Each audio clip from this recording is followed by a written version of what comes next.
Hello दोस्तों, स्वागत है एक बार फिर से आप सभी का खबर पॉलिटिक्स में। तो दोस्तों, आज हम आपके लिए लेकर आए देश और दुनिया की तमाम बड़ी खबरें, तो वीडियो को आप अंत तक जरूर देखें। चलिए दोस्तों, पहली बिग ब्रेकिंग न्यूज में आपको बताएंगे पश्चिम बंगाल विधानसभा चुनाव को लेकर ममता बनर्जी का बड़ा दावा। कहा टीएमसी जीतेगी 220 सीटें, बीजेपी का फिर होगा बंगाल में शिवपड़ा साफ। वहीं दोस्तों, अगली खबर में आपको बताएंगे भारत में लॉकडाउन जैसे हालात, राजस्थान, महाराष्ट्र और गुजरात में हालात बेकाबू, रेलवे स्टेशनों पर मजदूरों की भारी भीड़, मोदी सरकार के दावों की खुली पोल। वहीं दोस्तों, आपको बताएंगे असम विधानसभा चुनाव को लेकर बीजेपी ने अपना घोषणा पत्र किया जारी। यूसीसी से लेकर 2 लाख नौकरियों तक भाजपा ने किए कई बड़े वादे। वहीं दोस्तों, आपको बताएंगे राहुल गांधी का मोदी पर बड़ा हमला।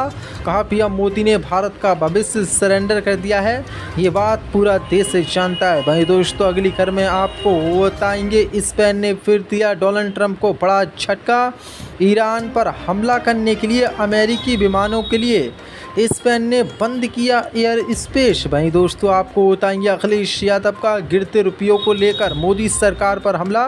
कहा गिरने के मामले में रुपये और बीजेपी छवि के बीच जबरदस्त मुकाबला हो रहा है। वहीं दोस्तों, आपको बताएंगे पश्चिम बंगाल विधानसभा चुनाव में फॉर्म 6 विवाद, चुनाव आयोग के ऑफिस के बाहर बवाल, बीजेपी और टीएमसी कार्यकर्ताओं में हिंसा की झड़प। तो दोस्तों, सभी खबरों को एक एक क्रम आपको विस्तार से बताने वाले हैं, वीडियो को आप अंत तक जरूर देखें। इसी के साथ दोस्तों, पहली बड़ी खबर कल के शानी पश्चिम बंगाल विधानसभा चुनाव को लेकर ममता बनर्जी का बड़ा ऐलान। कहा टीएमसी जीतेगी 220 सीटें। दरअसल आपको बता दें, पश्चिम बंगाल में होने वाले विधानसभा चुनावों को लेकर पश्चिम बंगाल की मुख्यमंत्री ममता बनर्जी ने आज भाजपा पर बड़ा हमला बोलते हुए बड़ा दावा किया है। ममता बनर्जी ने दावा करते हुए कहा कि इस बार के पश्चिम बंगाल के विधानसभा चुनाव में टीएमसी 220 सीटें जीतकर बीजेपी का फिर से पश्चिम बंगाल में शिवपड़ा साफ करेगी। ममता बनर्जी ने कहा कि पश्चिम बंगाल की जनता हमारे साथ खड़ी है और बीजेपी विभाजनकारी पार्टी है। वो 2 समुदायों के बीच विभाजन करती है, उनको लड़वाती है, लेकिन ऐसा पश्चिम बंगाल में नहीं होगा। यहाँ पर हिंदू मुसलमान बीजेपी का नहीं चलेगा। पश्चिम बंगाल की जनता बहुत समझदार है और एक बार फिर से पश्चिम बंगाल में बीजेपी का बंगाल की जनता शिवपड़ा साफ करने जा रही है और टीएमसी पार्टी अब की बार 294 सीटों में से 220 सीटें जीतकर अपनी सरकार बनाने जा रही है। यानी कि पश्चिम बंगाल की सीएम ममता बनर्जी ने पश्चिम बंगाल विधानसभा चुनाव को लेकर बड़ा दावा कर दिया है, जिसके बाद बीजेपी की नींदें उड़ना तय हैं।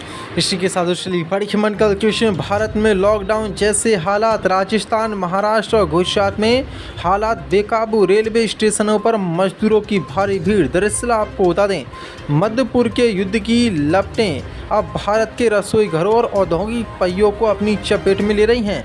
आपको बता दें, भारत में कोरोना वायरस की तरह ही अब लॉकडाउन की हालात नजर आ रहे हैं। दरअसल आपको बता दें, भारत के राजस्थान, महाराष्ट्र और गुजरात जैसे आर्थिक रूप से समृद्ध राज्यों में एलपीजी की भारी किल्लत ने आम जनजीवन को अस्त व्यस्त कर दिया है। हालात इस कदर बेकाबू हो चुके हैं कि अब रेलवे स्टेशनों पर कोरोना काल के लॉकडाउन जैसे मंचर दिखाई देने लगे हैं। आपको बता दें, राजस्थान के औद्योगिक क्षेत्र में हाहाकार मचा हुआ है। व्यावसायिक गैस की भारी किल्लत के चलते अजमेर, जयपुर और रिंग्स जैसे इलाकों में स्थित कपड़ा, सेरामिक, मार्बल और केमिकल फैक्ट्रियां बंद होने की कगार पर हैं। रिंग्स की प्रसिद्ध बोरोसिल फैक्ट्री सहित कई अन्य इकाइयों में काम ठप हो जाने से हजारों मजदूर रातों रात बेरोजगार हो गए हैं। जयपुर के सीतापुरा इंडस्ट्रियल एरिया में मजदूरों को हिसाब कर घर जाने को कह दिया गया है। हालात इस कदर बिगड़ चुके हैं कि जयपुर और अजमेर के रेलवे स्टेशनों पर मजदूरों की वैसी भीड़ उमड़ रही है जैसे कोरोना काल के लॉकडाउन में देखी गई थी।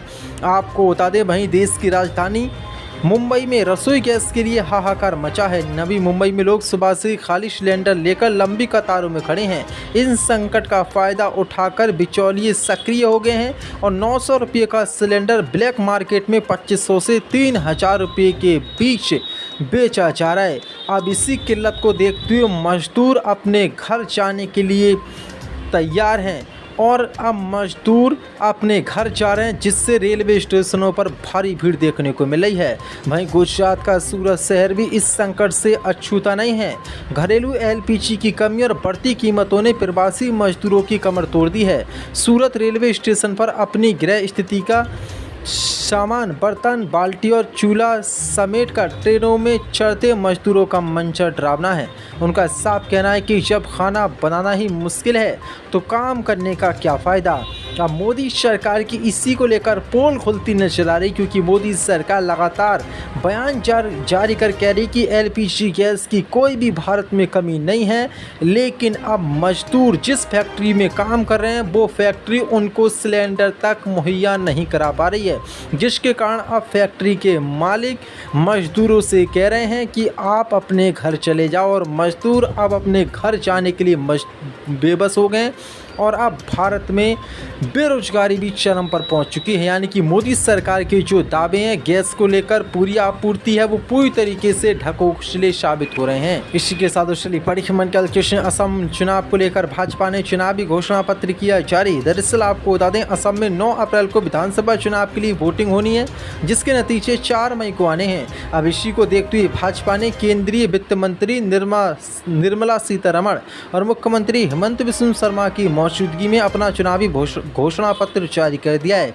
इस दौरान बीजेपी ने प्रदेश के आर्थिक कायाकल्प और सुरक्षा को लेकर कई बड़े वादे किए हैं। बीजेपी ने अपने चुनावी घोषणा पत्र में ऐलान किया है कि आर्थिक निवेश सत्ता में वापसी पर प्रदेश में 5 लाख करोड़ रुपए के निवेश का लक्ष्य रखा गया है। जमीन और लव जिहाद, पार्टी ने जमीन जिहाद पर रोक लगाने और लव जिहाद के खिलाफ कठोर कानून लाने का संकल्प लिया है। वही समान नागरिक संहिता यूसीसी, प्रदेश में यूसीसी लागू करने का वादा भाजपा ने किया है। हालांकि मुख्यमंत्री ने साफ किया है कि छठी अनुसूची के क्षेत्रों और जनजातीय इलाकों को इससे बाहर रखा जाएगा। वही रोजगार को लेकर अगले 5 वर्षों में 2 लाख सरकारी नौकरी देने का बीजेपी ने वादा किया है। वहीं बाढ़ मुक्त असम, बाढ़ की समस्याओं से निपटने के लिए शुरुआती 2 वर्षों में 18,000 करोड़ रुपये खर्च किए जाएंगे। घोषणा पत्र जारी करते हुए वित्त मंत्री सीतारमण ने कहा कि पिछले 10 वर्षों में असम की जीडीपी 3 गुना बढ़ी है। उन्होंने विकास के आंकड़े साझा करते हुए बताया कि प्रति व्यक्ति आय जो 2020 में 21 में 1.03 लाख रुपये थी, वह 2024-25 में बढ़कर 1.59 लाख रुपये हो गई है। सीतारमण ने बुनियादी ढांचे पर जोर देते हुए कहा कि कांग्रेस के 50 सालों में ब्रह्मपुत्र पर केवल 3 पुल बने, जबकि हमारी सरकार ने 10 साल में 9 पुल बनाए और 5 अभी निर्माणाधीन हैं।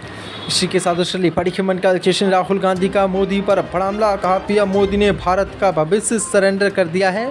ये बात पूरा देश जानता है। दरअसल आपको बता दें लोकसभा में नेता विपक्ष राहुल गांधी ने अमेरिकी डॉलर के मुकाबले रुपये की कीमत में गिरावट और देश में एलपीजी की किल्लत और बेरोजगारी समेत कई मुद्दों को लेकर भाजपा पर बड़ा हमला बोला है।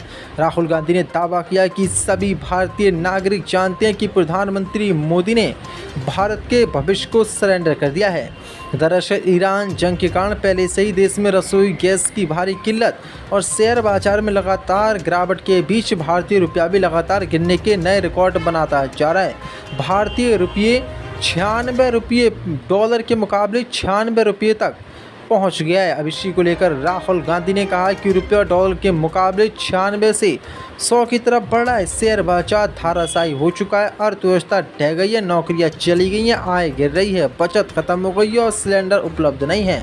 राहुल गांधी ने कहा कि ऐसा क्यों? क्योंकि मोदी ने समझौता कर लिया है। राहुल गांधी ने दावा किया कि प्रधानमंत्री मोदी अपनी और अपने वित्तीय ढांचे की रक्षा करने के लिए बेताब हैं, लेकिन 140 करोड़ भारतीय जानते हैं कि प्रधानमंत्री मोदी ने भारत के भविष्य को सरेंडर कर दिया है। यानी कि बड़ा हमला राहुल गांधी ने भाजपा पर बोला के साथ चलिए बड़ी खबर का कैलकुलेशन, स्पेन ने फिर दिया डोनाल्ड ट्रंप को बड़ा झटका, अमेरिकी विमानों के लिए बंद किया एयर स्पेस। दरअसल आपको बता दें स्पेन ने अमेरिकी राष्ट्रपति डोनाल्ड ट्रंप को एक बार फिर से बड़ा झटका देते हुए ईरान के खिलाफ जंग में शामिल अमेरिकी विमानों के लिए अपना एयर स्पेस नहीं उपलब्ध कराने का फैसला किया है। इस फैसले के बाद अमेरिकी विमानों को अपने रूट बदलने पड़ेंगे। हालांकि मानवीय और इमरजेंसी उड़ानों को इसी फैसले से छूट दी गई है। निर्णय के अनुसार स्पेन सैन्य अभियान के लिए भी अपने मिलिट्री बेस का इस्तेमाल नहीं करने देगा। स्पेन की रक्षा मंत्री रोल बेंस ने राजधानी मैड्रिड में पत्रकारों से कहा कि हम ईरान में युद्ध से जुड़े एक्शन के लिए ना तो सैन्य ठिकानों के इस्तेमाल की और ना ही एयर स्पेस के इस्तेमाल की अमेरिका को इजाज़त देंगे। स्पेनिश अखबार एल पेस ने सोमवार को सबसे पहले सैन्य सूत्रों के हवाले से एक खबर दी थी। एल पेस ने कहा था कि एयर स्पेस बंद होने से मिलिट्री प्लेन को मिडिल ईस्ट में अपने टारगेट तक जाने के लिए नाटो मेंबर स्पेन को बाईपास करना पड़ेगा, लेकिन इसमें आपातकालीन स्थिति शामिल नहीं है।